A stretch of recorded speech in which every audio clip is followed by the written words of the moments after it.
Welcome to another episode of Unleash Your Courage. This is Angela Schroeder.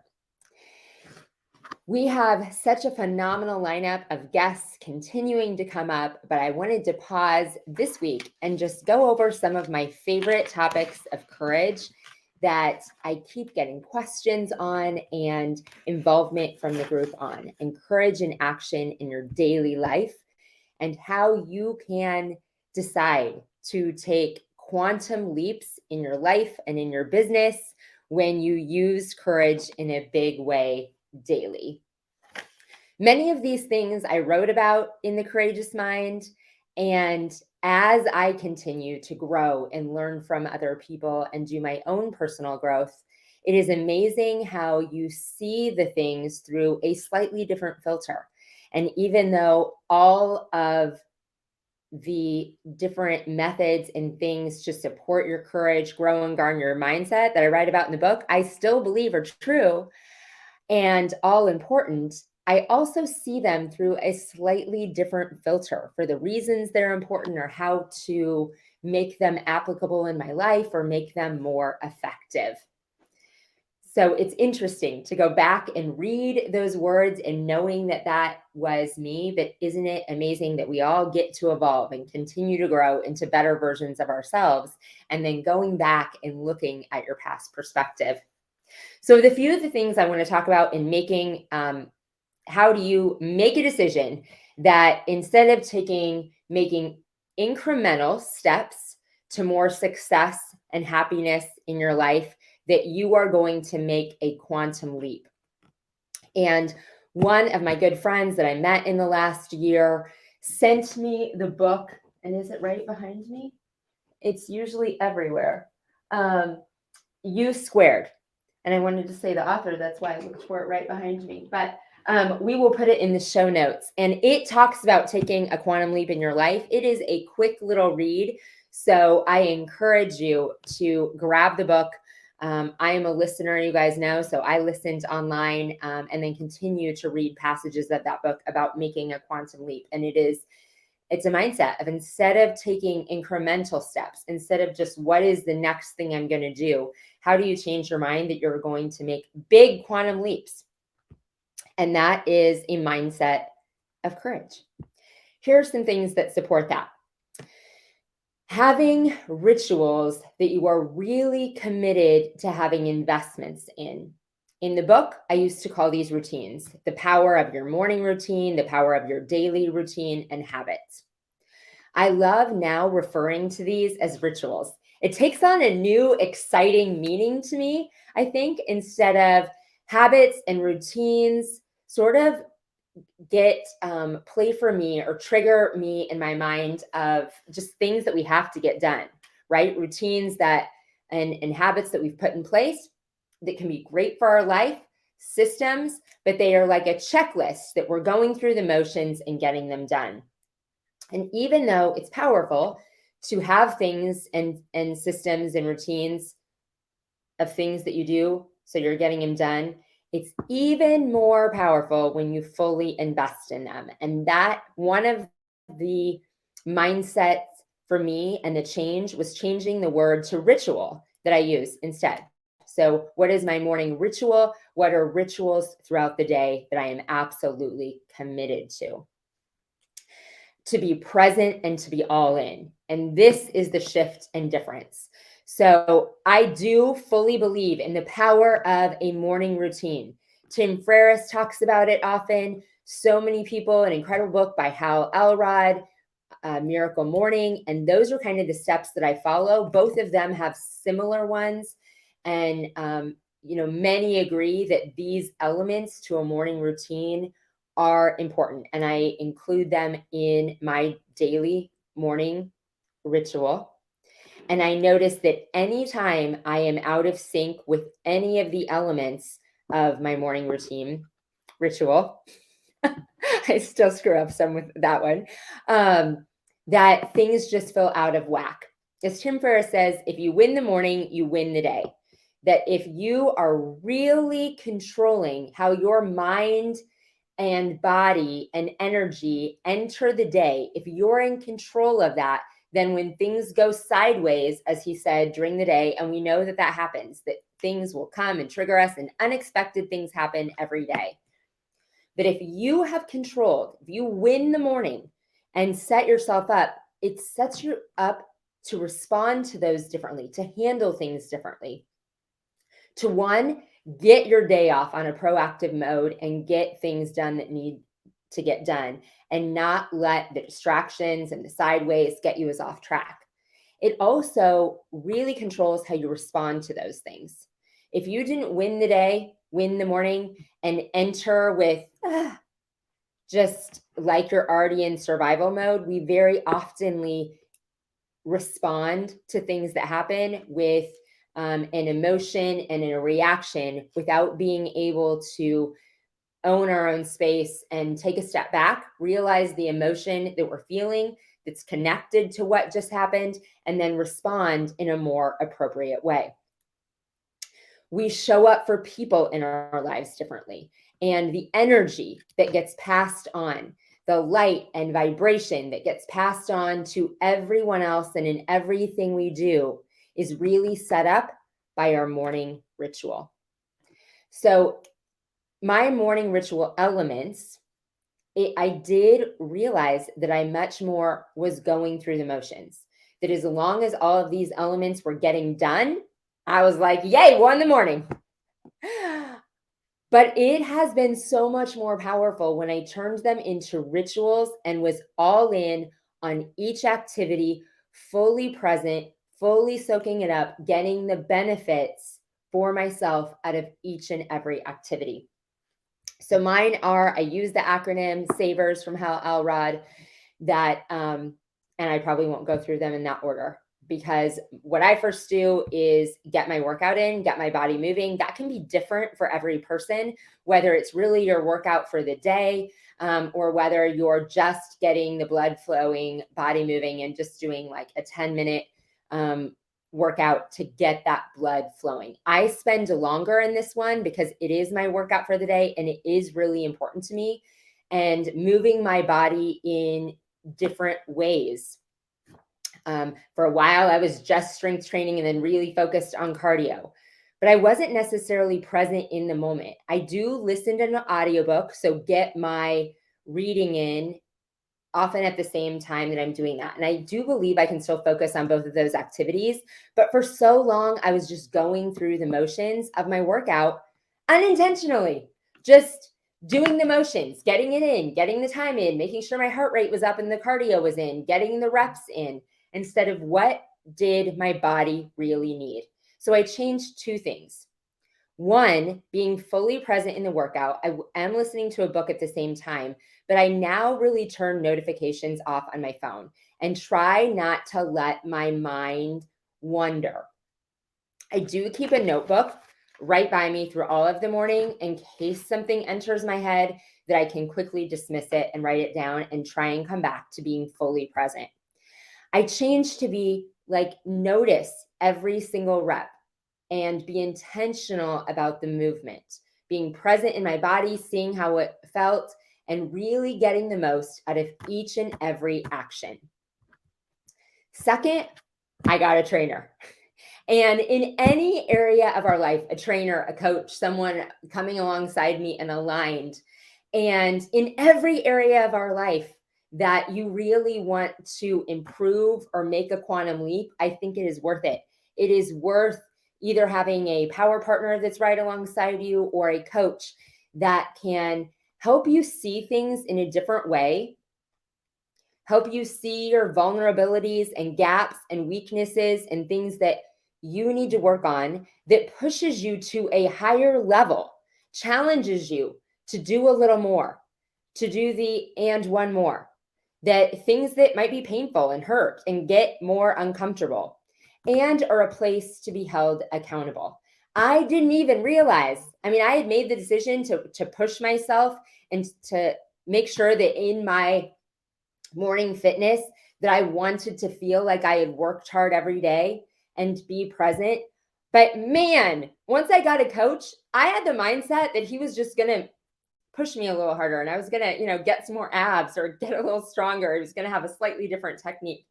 And instead, my mind was blown at the complete difference in the weaknesses that he found and the areas that I had been unwilling to work on, the things that I was unwilling to see in my fitness.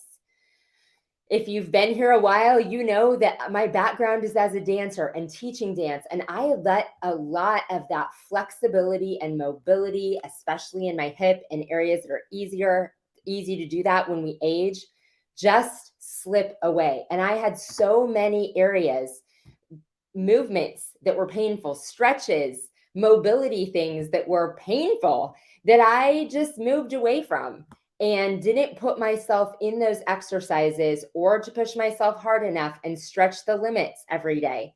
So many things that I just didn't see. Like I said, my mind was blown. It looked completely different than I thought it was going to be. And there were all these areas that I really needed to work on that made a huge difference in the rest of my workout, in my life, and how I felt, and how energy was coming in and coming out of my body when I started working on those specific targeted activities. So, best thing I ever did. Shout out to my coach, Will. Because doing that and seeing those also frames where in my life was I also unwilling to see things that I needed to work on. So I spent a long time on that one, but fitness for me too is always, if I want to push myself in other areas of my life, I need to push myself beyond my limits, beyond my preconceived limits physically, and then I'll push myself in other areas. So getting in a workout, I already said I'm reading. I choose to read most of the time in a audible format. It just works that way for me. I'm less distracted, and it does work really well for me when I pair it with an activity. And I do a lot of listening when I'm just on the treadmill or doing a cardio that my heart rate is up enough. It is a thing that I don't necessarily need to be as focused on and can focus more on the words. So that, because I do take notes, and that's to me, how present am I in digesting and listening is how good are my notes. How much did I really let those words soak in and digest? So you have to be careful when you pair activities and that it isn't multitasking that's taking you away from either one. I spend a lot of time learning how I do digest material best, and I can digest it in short form and actually reading, but a lot longer and better in the content when I do audible along with an action so that my mind is fully present in soaking up those words. Again, I did spend periods where I was trying to do too much. I was trying to respond to a text while listening to the audible or do something, and I missed instead of being present and honoring the time that I set out for this. Another one in the morning routine is scribe, writing, journaling. And again, before I was doing this, and I would just kind of set the timer and write. I use a few different things in my journaling in the morning. One of the concepts is morning pages that Tim Ferriss talks a lot about. And that is literally dumping everything out of my head. And sometimes I do that before the workout. Like I might just get on the exercise bike for a second and then do morning pages where I'm literally dumping everything that's in my head, getting all that out so I can honor the rest of my morning routine. I actually now do journaling 2 different times in my morning routine. One, which follows the morning pages concept. And that is just dumping. It is writing without any sort of system, dumping everything. If I think it's more of something that needs to go on a priority list or most important list, my planner is beside me and I can place it in an important spot. Otherwise, I'm just journaling thoughts and getting all the noise out of my head so it's not there later. It's not something, oh, I gotta think about that. I gotta do that.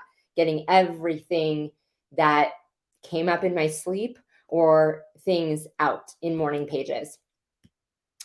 Then visualization, affirmation, before I talk about the other one, and silent time or meditation. So affirmation happens. I am very diligent about my planner in the morning, that I, again, sit with it, that I'm not doing other things. I'm not checking my email and writing things in my planner, that I am focusing with the things, sitting with my planner, really looking at and being present in what are 3 things that I'm grateful for? What are the affirmations that I am writing down? What am I excited about in the day? What are the 6 most important things I'm going to focus on? And I'm all in for that. And then visualizing the big goals that I write down. So write down those big goals and then take a moment, close my eyes, and visualize those things coming into fruition. So the affirmation and visualization happens along with the gratitude and other things in my planner. And then I set into my period before I start emails and dive into that, into my meditation, silent time, and then another period of journaling after that. This sounds like an extensive morning ritual, and it is. But setting it out and winning the day makes such an impact, not only how my day goes, but moving the important things through in my life and making quantum leaps. So the meditation time, again, I used to just like pair it at the end of the routine. Things were going through my mind. I had a terrible time getting into meditation. It was just like turning on the clock, getting it done, checking it off the list. Okay, I did what I was supposed to do and spent my time in silence. Instead of now making it a ritual. And for me, I have to do a lot to silence the noise. And so whether that be a guided ritual, and I have a lot of those if you want to reach out, a guided meditation. My current method is noise canceling headphones, eye mask, covered up in a weighted blanket. That's a newer one, but it really like lets me turn off all other stimulation and get to a place where I can be completely present and deep into my meditation. And then there is a timer because it's morning and I need to get into those things, the next things, and get into the day. On the weekend, though, I try and make this a little less structured so I have as much time as I need. Lots of big things come out of this when you take it seriously and develop the elements about it. I hope this makes sense, especially in like this meditation, how it's different in a routine and a ritual. How I've made all these elements with the senses combined to make it into a ritual moment that I am much more fully present and get all the benefits from. So all of those things. I also have a diffuser that's going at the same time. So I have like taken care of all of my senses, right? Eye mask, weighted blanket, sensory, sound, smell, all the things. Then visualization. One more thing that made that I'm going all over the place here, but I forgot this when I was talking about all the senses. One thing that made visualization much more of a ritual to me and serious, I'd be like, okay, visualize, check mark. In Jay Shetty's, one of his books and a lot of his teaching, he talks about the 5-4-3-2-1 method of visualization. That when you're visualizing an event, that you take time and stop. What are 5 things that you can see? 4 things that you can hear? 3 things that you can feel? 2 things that you can smell? 1 thing that you can taste. And so it's really bringing all of the senses of emotion into creating that visualization. It makes it so much more real and powerful and coming true. Okay, then back to last before I start on the email is then journaling anything that came out in that meditation. And then it's a little bit deeper journaling. This one goes in a different journal. It might be a concept that I'm writing on. It might be on this, that it really came out that I'm not being present in this. It might be an idea I want to do a teaching on and share more on, or an episode, and it's a bigger idea. But I kind of give myself some time to write and explore what might have come up in meditation and really lean into that, lean into an idea and give myself time to develop it more. In that ritual setting, I light a candle that's by my desk. I turn off notifications. I've decided journaling, even though I love writing, I've decided I want to be able to turn these elements into things quicker. So I do the journaling on my computer, but you have to turn off notifications and close all the windows. So no attempts at distraction. I get excited talking about those things because what a difference rituals instead of routines and being fully present in them has made in my life and moving quantum leaps forward. So I hope there's a nugget that you were able to take away from that. And I would love your feedback. I would love to hear what your rituals are, or if you've put any of those in place for yourself. Other thing I think is huge. I talk a lot about unique genius in the book too, and it is a concept that is the fundamental of our virtual assistant business. It's the fundamental behind it. And the power I've seen through the evolution of my career in operating in your unique genius. I'm going to say my definition of a unique genius again, that you are working in your strength zones, that you are working in your God-given talents and strengths, things that you are good at, that set your soul on fire, that you are passionate about, that Jay Shetty would say are part of your dharma or your calling, and they just ignite your spirit when you do them. They do not lead to burnout. And then 3, that they align with your ultimate mission and vision and get you closer to your goals. And that what you're doing in tasks each day, do they fully align in all of those areas? Are you working in your strengths? Are you working in your passions? And are those activities getting you closer to your mission, vision, and goals? And if not, why are you doing them? And constantly evaluating this, constantly evaluating your time. Like, you have to value your time. The more I grow, the more I really value this unique genius exercise. If you have not done it, it is on our website, and it is taking account for a few days, for a week, of how you are spending your time, and then evaluating, if it's not in those 3 areas, how can you delegate it or delete it? That is why we have the virtual assistant business. So many people think that they need to grow into an assistant or grow into delegating, that I've got to get so busy and then I'll delegate it. When in fact, you need to get the noise and anything that's not in those areas off your plate immediately, so that you can spend more time in your unique genius. You can spend more time doing the big things. It comes to how much do you value your time.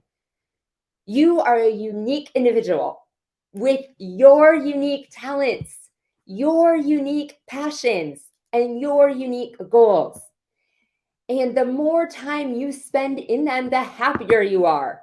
And for sure, the more that you will grow your business and grow your life. And so when you get an assistant and get those things off of your plate and delegating them, you are valuing yourself.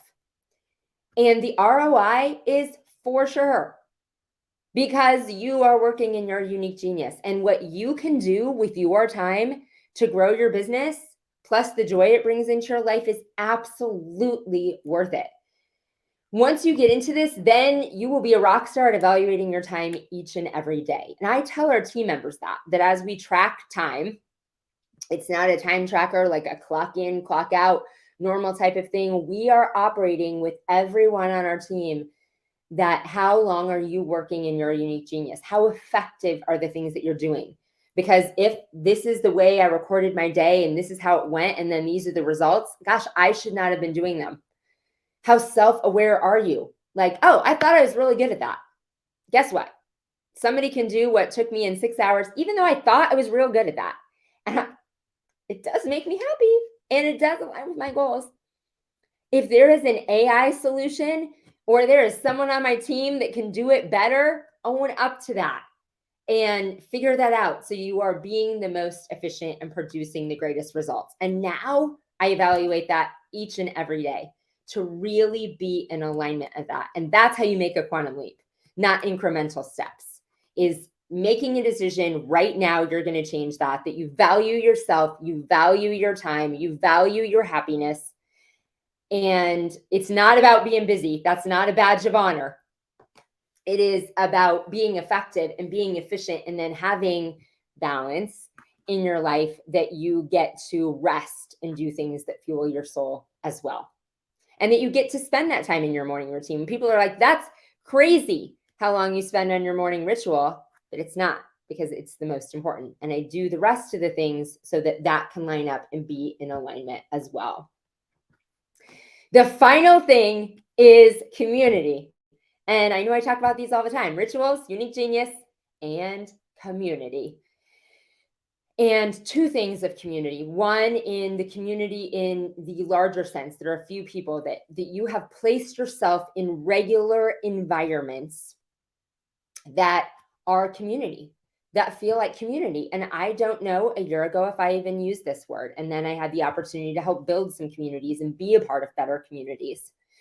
And it is people that are aligned. And you might be a part of several communities. You might be a part of a smaller community of business owners that are working together with like mindsets that lift each other up, that do elevate your mindset, that increase your energy and increase your vibration, and are a safe space to learn new ideas, bring new things to the table, that have all those properties similar to the coach, that are like, oh, I didn't even see that I wasn't doing that are a great place to be supported and lift you up and great ideas. So the power of making sure you're in a community for two reasons, and these are the same with what I talk about having your green room people, that they are important for the growth seasons. They are important when you're winning to make you win more. They are important to help you spiral up, to continue to spiral up and get that vibration higher, but they are essential when you are thrown a curveball and life throws something at you that you did not see. And it is inevitable that those things are going to happen. And some of them are huge, that are big crashes and just huge things to swallow and work through in our lives. And having a community and people to support you in that are so important for your mental health. One, places that are okay to not be okay. And so that you don't spiral down. So that something that knocks you off, that knocks off your trust in yourself, your belief in yourself, that triggers you as a person, as a business owner, as a friend, that does not begin a cycle in a tailspin downward. That you have people that are reaching out to you, people that notice your silence and that are there, that I say give you the bounce back ability, that when you hit the bottom, you don't stay there. That your ball is not deflated. It is so inflated from being in that community and having that support that it bounces right back up and is so much easier too. The level of your community and the level of people in your green room determine how inflated that ball is. And so how high it will bounce back up when it hits the bottom. Green room is a little bit different than community, and I talk about this, and these are really a few people, just a smaller group that you've selected in your life to let in your green room. David Goggins calls it in the foxhole with you. People that are your biggest cheerleaders, people that want to see you win, people that help you win, people that cheer the loudest when you win, people that you trust enough to call out your blind spots. You have given them permission to, that they see when your ego is creeping back in and you are having responses to things that are not healthy, that you might be pouring things out that aren't healthy, that you have went down patterns that aren't going well. They're a safe space to be vulnerable, that are that safe space to say, this happened and I'm not okay.